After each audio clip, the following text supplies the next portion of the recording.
5 predictions for Marvel Phase 4. Hey guys, welcome back to another video.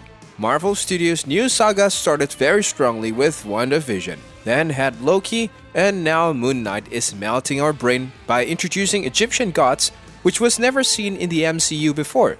We also had mental illness, and Mark Spector or Moon Knight is making us question what is real and what is not.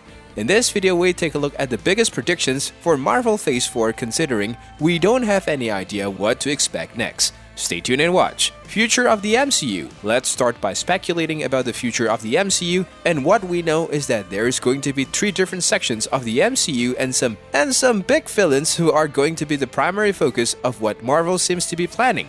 What's interesting here is that some of these intersections are going to intertwine with one another, which means it's going to get really exciting.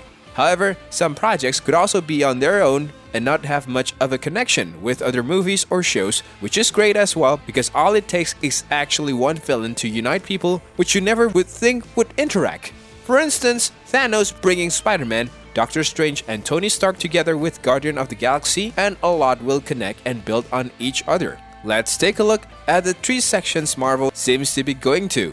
The first future is the cosmic future. The cosmic sections is somewhere we are most excited about. For the cosmic future, we'll get movies and shows like Thor, Love and Thunder, Guardian of the Galaxy Volume 3, Nova, which was recently confirmed to be in development, Ms. Marvel, The Marvels, Secret Invasions, which will also cross into the grounded side as well, Fantastic Four, Loki Season 2, and other awesome movies and shows. As you can guess by the name of the section, these projects will explore the galaxy, not just Earth.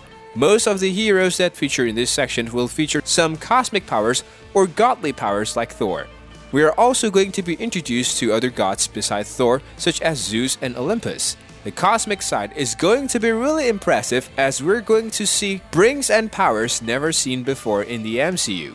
The next section is kind of new to Marvel and is the supernatural side of MCU. WandaVision kicked off these sections of the MCU with the Darkhold and Agatha Harkness, and actual witches and witchcraft in the MCU. Doctor Strange and the Multiverse of Madness is going to take this section many steps up. The supernatural sections is going to be where we get our monsters, demons and vampires, as well as gods like Khonshu and Osiris, and the hippo god Torete. These gods have ancient mummy-like characters guarding their tombs, trying to stab you with their own bones like we see in Moon Knight. In this supernatural section, we'll see movies and shows like Multiverse of Madness, Blade, The Midnight Suns, The Agatha Harkness Show, Werewolf by Night, and also any future plans Marvel has for the Scarlet Witch. The supernatural sections is also going to have gods different from the Egyptian gods and gods like Thor and Zeus. These gods are sort of the ones who rule over the universe and have possibly created the universe. We also know that Doctor Strange is going to be dealing with the consequences of these gods. The perfect example we'd like to give here is the Living Tribunal. The Living Tribunal was mentioned in the very first Doctor Strange.